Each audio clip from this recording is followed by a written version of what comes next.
Hi guys, good morning. At ayan, sumama na ako sa aking asawa at dahil may pupuntahan ako at magbayad ako ng tuition ng aking mga anak. Matagal na itong video guys at ngayon ko lang na-edit dahil sobrang busy ng buhay. May nadaanan nga kami, nagbebenta ng kakanin at nagbili na kami. And yes, sobrang dami ng kakanin. At binili na nga namin yung lahat ng flavors. Sa tuwing kami nga ay dadaan dito ay hindi talaga namin maiwasang hindi bumili dahil sobrang sarap ng mga kakanin nila. Hindi ko nga lang siya maubos lahat dahil ang dami guys. No, last Saturday pa nga itong video na to at ngayon ko lang talaga ito naisipang mag-edit. And yes, sobrang sarap ng kakanin na to. Hindi ko alam kung anong pangalan niya. Basta para siyang kanin na malagkit. At ito, alam nyo naman kung ano ito. Sobrang yummy niya. Tama lang din yung timpla niya at hindi siya gaano katamis. Pero isa lang yung kinain ko dyan guys dahil sobrang dami na nakakain ko at halo-halo na talaga siya sa tiyan ko. At dito natagalan kami dito guys dahil sa sobrang traffic. Alam nyo na pag traffic talaga ay naku, sambuanga na yan. At syempre sa lahat ng mga kakanin guys, ito talaga yung pinaka-favorite ko. Itong saging na binayo. Di bali nang wala yung ibang mga kakanin basta itong saging na binayo ay naku. Ito talaga yung pinaka-favorite ko sa lahat. At ayan, after nga ng paghihintay ng matagal na traffic ay dumating na rin ako dito sa may school nila. And yes, naglakad ako ng konti dahil sobrang traffic talaga dito sa may gate ng school nila. And yes, tamang-tama naman yung pagpunta ko dahil maaga at wala masyadong nagbabayad ng tuition. At ayan, pagdating ko nga sa school nila ay meron pa akong pinilapan for their security. Siyempre, bisita tayo dito. At syempre, ipaiwan mo rin yung ID mo dahil yun talaga yung policy nila. So ayan, konti pa nga lang yung mga bisita na pumupunta dito. Sa nakita nyo naman sa lista. So ayan, pupunta na nga tayo sa cashier para magbayad ng tuition ng aking anak. Dahil pagka Monday ay exam na nila. Meron pa nga nagtatrabaho sa bahay pero iniwan ko lang saglit para makabayad ako ng tuition ng mga bata. Sandali lang naman ako dito at uuwi din ako after na magbayad. Wala din dito lahat ng mga teacher dahil pag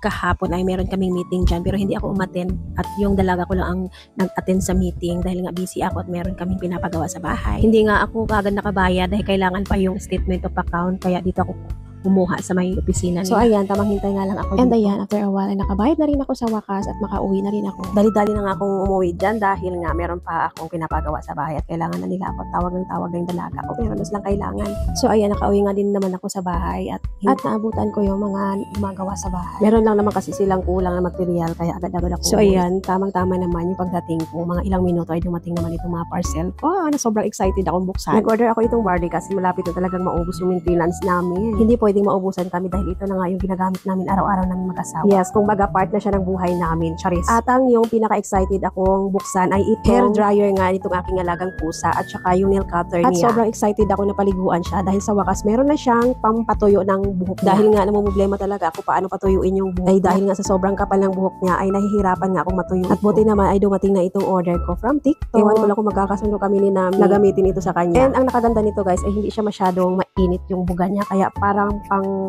cut lang talaga siya. So all in one na talaga siya. Meron na siyang dryer at meron na rin siyang suklay. And meron na rin siyang brush na kasama. And sobrang excited na rin akong magputol ng kuko niya dahil sobrang haba ng kuko niya. Buti na lang at dumating na itong nail cutter niya. At ito rin, dumating din itong personal use ko na parcel. So hindi ko na siya bubuksan. So ayan, I hope na nag-enjoy kayo sa aking mini vlog for today. So guys, hanggang dito na lang. See you on my next vlog. Paalam!